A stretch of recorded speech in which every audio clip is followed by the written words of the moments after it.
Bonjour et merci d'assister à la présentation du projet Occultum. Il s'agit d'une structure observatrice implantée dans la forêt. Ayant choisi la dissimulation comme thème principal pour mon projet, j'ai trouvé diverses techniques afin de mettre en valeur les capacités de l'acier. L'aspect général de la passerelle s'inspire du ruban de Mobius en hommage au regard vers l'horizon. C'est une forme qui va déstabiliser les randonneurs.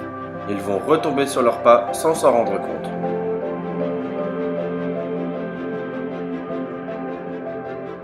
Occultum se compose de piliers de soutien, d'une cage d'escalier, d'une structure principale, d'un plancher et de panneaux intérieurs et extérieurs. La construction du projet se fera dans ce même ordre. La structure est tenue par des piliers en tubes ronds recomposés d'acier corten, de hauteur et diamètre différents afin de rappeler le tronc des arbres. Il est bon de préciser que ces piliers sont enfoncés dans des blocs de béton pour assurer la stabilité de la structure. La cage d'escalier est faite en acier corten découpé au laser.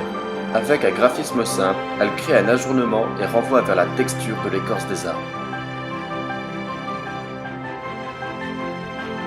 Le pilier central de l'escalier ainsi que ses marches sont eux en acier brossé.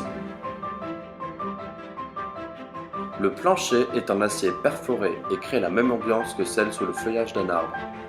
Il laisse passer la lumière sur des petites zones. La taille des perforations augmente avec l'avancée sur la passerelle. Plus nous nous rapprochons du point culminant de la passerelle, plus les trous sont gros.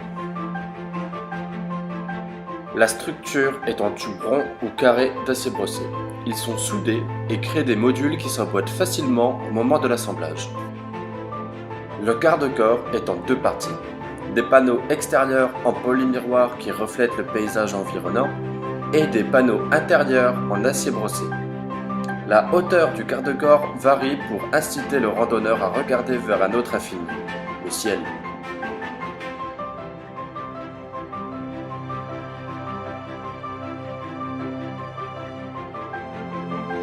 Afin d'offrir un champ de vision optimal, j'ai choisi d'implanter mon observatoire à l'intersection d'une forêt, d'un lac et d'une montagne. Mais pour que la construction soit possible, il faut que l'observatoire se trouve sur l'enveloppe externe de la forêt afin de permettre l'accès aux machines d'élévation.